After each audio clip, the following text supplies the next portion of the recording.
आज मुझे यार एक कोटेशन मिली रविन्द्रनाथ टैगोर जी की। तो हो सकता है उनकी किसी कविता से हो, पर उसमें अलग-अलग कोटेशंस थी। ये मुझे बहुत बढ़िया लगी, तो मैंने सोचा इसको मैं आपके साथ शेयर करूँ। वो इस तरह है, if you cry because the sun has gone out of your life, your tears will prevent you from seeing the stars. सूरज डूब रहा है और आप एकदम व्याकुल हो। तो अब सूरज डूब गया और आपने रोना शुरू कर दिया। आप रो रहे हो, चिल्ला रहे हो, मेरा सूरज डूब गया, मेरा सूरज डूब गया। तो टैगोर जी कह रहे हैं कि आपके जो आँसू हैं, आपकी आँखों में, वो आपको सितारों को नहीं देखने देंगे। भई सूरज डूबा, यहाँ करोड़ों सूरज हैं इस समय आसमान में, तारे जगमगा रहे हैं।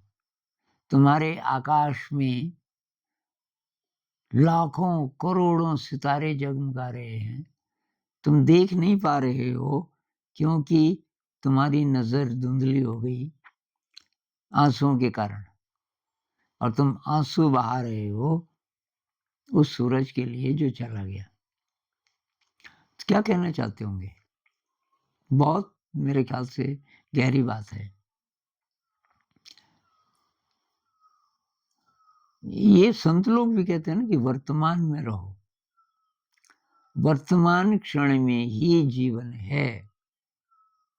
अगर आप सत्य के साथ रहना चाहते हो, अगर आप आनंद से रहना चाहते हो,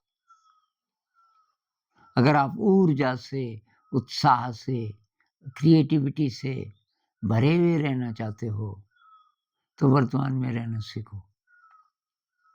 तो कुछ-कुछ वैसा ही यहाँ भी है कि जो चला गया, उसके लिए तुम रो रहे हो, तो वर्तमान में तो हो नहीं ना। वर्तमान क्षण की सुंदरता हमेशा आपको नहीं दिखेगी। मतलब हमेशा ही ऐसा होगा कि कितना भी सुंदर पल है, आप देख नहीं पाओगे क्योंकि आपकी नज़र साफ नहीं है। क्योंकि आपकी जो दृष्टि है, वो विचारों ने धुंधली कर दी। अब आप बोलोगे कि अब तो क्या करें? कोई चीज़ ऐसी हो गई कि बर्दाश्त नहीं हो रही है, माँ की डेथ हो गई। सबसे ज़्यादा प्यार मैं अपनी माँ से करता था, अब उनकी मृत्यु हो गई तो दुःख नहीं होगा। अब बस यहाँ पे फ़र्क है बहुत बड़ा।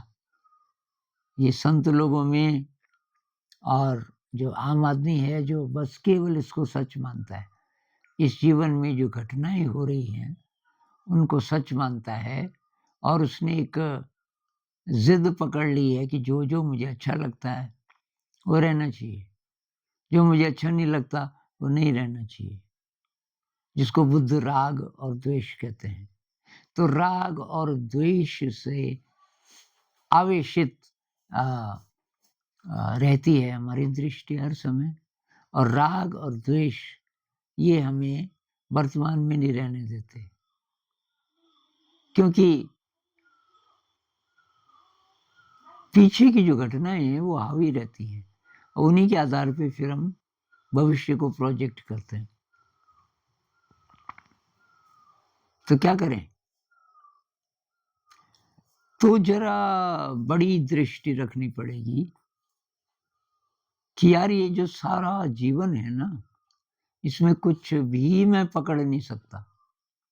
हर चीज़ चलायमान है, हर चीज़ चल रही है।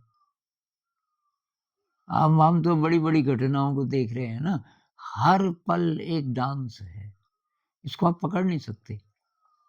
हर पल ये जो पूरा ब्रह्मांड है, ये वाइब्रेट कर रहा है और हज़ारों घटनाएँ सब एटॉमिक लेवल से लेके कॉस्मिक लेवल तक, गैलेक्सीज़ के लेवल तक, हर क्षण बहुत बड़ी-बड़ी घटनाएँ हो रही हैं। हर क्षण हमारा शरीर बदल रहा है। हर क्षण हमारे शरीर में पता नहीं कितने हज़ार बैक्टीरिया मर जाते हैं और नए बन जाते हैं। हमें पता भी नहीं चलता। तो इग्नोरेंस है, एक तो हमको जो दिखता है, अपनी सामान्य बुद्धि से हम उसी पे विश्वास कर लेते हैं। हालाँकि वो दिखता बहुत कम है। जो लोग तर्क पर ही विश्वास करते हैं, तो भई तर्क के लिए थोड़ा और जानकारी जुटाओ। आपका जो तर्क है ना, वो बहुत कम चीज़ों पर बेस्ड है और जितना गहरे जाओगे, उतना फिर आपको पता चलेगा कि यार मिस्ट्री है, बहुत बड़ा रहस्य है। तो संत लोग ये सलाह देते हैं कि एक्सेप्ट करो, हर चीज़ को एक्सेप्ट करो। जन्म को भी, मृत्यु को भी एक्सेप्ट करो। किसी को खराब मत बोलो, किसी को अ, ये मत बोलो कि ये रहना चाहिए बस, ये जाना नहीं चाहिए। एक डांस है। डांस क्यों बोलते हैं इसको? भाई डांस में देखो आप एकदम अलर्ट हो। आपका शरीर जो थिरक रहा है, वो इस समय के म्यूज़िक पे थिरक रहा है। जैसे ही म्यूज़िक बदला, आप अच्छे डांसर तभी माने जाएँगे, जैसे ही म्यूज़िक बदला, आपका डांस बदल गया। नहीं तो आप पुराने डांस की याद रहेगी तो डांस ही नहीं कर पाओगे। लेकिन जब हम जीवन जीते हैं, पीछे की घटनाओं को पकड़ के रखते हैं। अब वो पीछे की घटनाएँ सब बासी हैं, याद में हैं, एक्चुअली तो हैं ही नहीं हम। हमने यादों के माध्यम से पकड़ा हुआ है पीछे की घटनाओं को और छोड़ ही नहीं रहे उनको। अब तब लोग बोलते हैं कि ये रिग्रेट है और पीछे कुछ हुआ, मैं अपने को माफ़ नहीं कर पाया। गुस्सा है किसी पे, उसको माफ़ नहीं कर पाया, उसने कुछ ऐसा बोल दिया।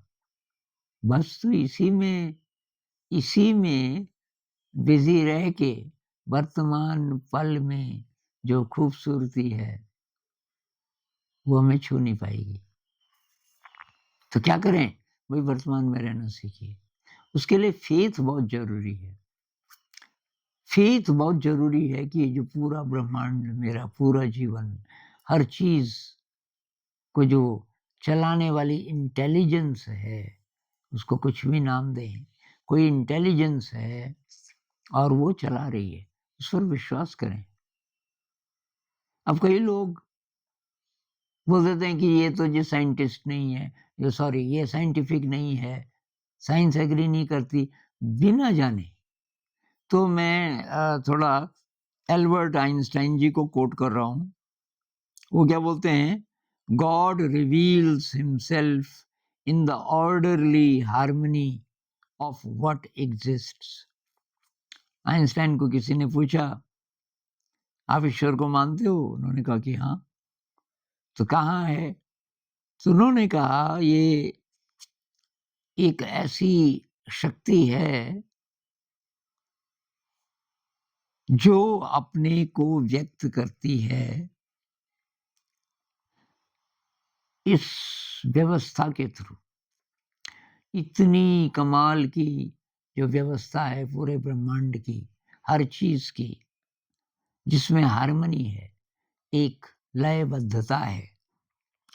ये जो लयबद्धता है सब जगह, उसके माध्यम से अ, गॉड अपने को मैनिफेस्ट करता है। मतलब गॉड के लिए कोई भी शब्द आप इस्तेमाल कर सकते हो। कोई ऊर्जा है सुपर इंटेलिजेंट और उसी से सब कुछ बना है। अभी अ, काफ़ी सारे वैज्ञानिक बोलने लग गए हैं कि पदार्थ से चेतना नहीं आई। ऐसा नहीं हुआ कि पदार्थ हाइली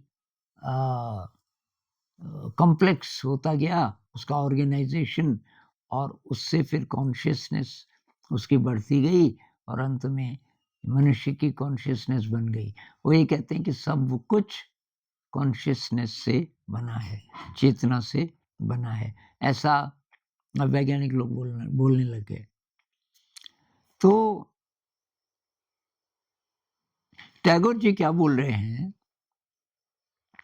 कि भाई सुंदरता के साथ रहना है, आपको दिव्यता के साथ रहना है, उत्साह से जीना है, तो जिंदगी को डांस समझो, और हर पल जो भी हो रहा है उसको एक्सेप्ट करो। ये म्यूजिक है, जन्म है, मृत्यु है, म्यूजिक है और मूवमेंट है, उससे सारा जीवन बना है, एक्सेप्ट करो। और टैगोर जी के लाइफ में ऐसे कितनी घटनाएं हुई। एक कविता में वो कहते हैं, उस समय तक क्या हुआ कि उनके परिवार में जो जो उनको अति प्रिय थे सब मर गए थे, और ज्यादातर उनसे छोटे। उनकी भाभी थी, ये 22-23 साल के थे, और इतनी उम्र की उनकी भाभी भी थी, और भाभी को बहुत प्यार करता था। उनकी डेथ हो गई अचानक। फिर उनके जो भाई बहन उनसे बड़े, टैगोर जी काफी छोटे थे परिवार में, तो उनके जो बच्चे जिससे बहुत ज्यादा आत्मीयता उनकी हो जाए, प्यार हो जाए, उनकी डेथ हो जाए। तो टैगोर जी ने कहा कि हे ईश्वर, मैं जानता हूं आप ऐसा क्यों कर रहे हैं। मेरी जो जिंदगी की सितार है ना, इसकी ट्यूनिंग कर रहे हैं आप। मैं एक म्यूजिकल इंस्ट्रूमेंट हूं आपके हाथों में, और आप ट्यूनिंग कर रहे हैं। आप ट्यूनिंग कर रहे हैं, सितार की तारों को कस रहे हैं, तो कसने से कष्ट होता है, लेकिन मुझे मालूम है कि ये कष्ट मेरे लिए अच्छा है, क्योंकि तब इसमें से दिव्य संगीत निकलेगा। जब आप इस जब आप इस सितार को बजाओगे, जब इसकी ट्यूनिंग हो जाएगी, तो उसमें से दिव्य संगीत निकलेगा। यानी कि जिसको हम दुख कहते हैं, दुख की जितनी भी घटनाएं जीवन में होती हैं, उनको हम इस तरह भी देख सकते हैं कि जो आ, ईश्वर है, ईश्वर कहो, अल्लाह कहो, कुछ भी कहो, इन शब्दों से यार झगड़ा नहीं करना चाहिए। कई मेरे को बोलते हैं, तो कभी आप बोलते हो अहम ब्रह्मास्मि, कभी आप बोलते हो कि ऊपर वाला। भाई कोई शक्ति है बड़ी, कोई भी नाम उसको आप दो, और तो वो जो शक्ति है ना, वो चला रही है सब कुछ। और हमारा जो हमारी जो बेस्ट परफॉर्मेंस है, वो तभी हो सकती है जब हम जिंदगी को डांस समझें, हर पल जो भी हो रहा है उसको एक्सेप्ट करें, और फेथ को बढ़ाते जाएं। ब्लाइंड फेथ नहीं मैं बोल रहा, सुपरस्टिशन नहीं बोल रहा हूं। आप इस तरीके से जीने लगोगे वर्तमान क्षण में, आपको एहसास होना शुरू हो जाएगा कि यार यही है असली जीवन। पीछे की यादें बार बार आप कैसे करो, इसी के लिए तो मेडिटेशन है ना। विचार आते हैं, उनको देखो विचार की तरह, सच नहीं है। जो हो गया वो सत्य का है। भाई कल बहुत जोर की बारिश हो रही थी, अब मुझे उसकी याद आ रही है कि कैसे यार ये बारिश हुई, और मैंने कल ही अपनी कंबलें डाली हुई थी सुखाने के लिए, क्योंकि उस समय धूप थी, और मैंने सोचा कि अभी तो धूप रहेगी 2-3 घंटा। मैं अंदर बैठ गया, और मुझे तब पता चला जब वो भीग गई। ये सोच रहे हो आप, कल की बात, इस समय एक इंद्रधनुष है आकाश में, बहुत खूबसूरत, उसको नहीं देख रहे हो।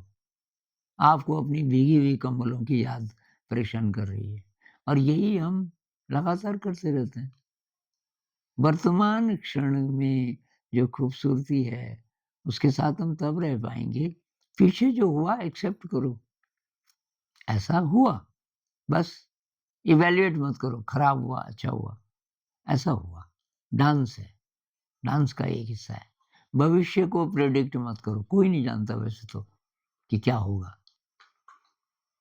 और ना अच्छा बोलो, ना खराब बोलो, ऐसा है, इट इज़ सो, ऐसा है। तो ऐसा अगर हम जीने लग जाएँ, तब क्या होगा? तब सनसेट हो रहा है, हम उसको एन्जॉय करेंगे। सूरज डूब गया, उसके बाद क्षितिज के रंग बदल रहे हैं, उनको एन्जॉय करेंगे। और देखते-देखते अचानक एक तारा दिखेगा, एक और दिखेगा, एक और दिखेगा। अब ये नई चीज़, तारे दिख रहे हैं।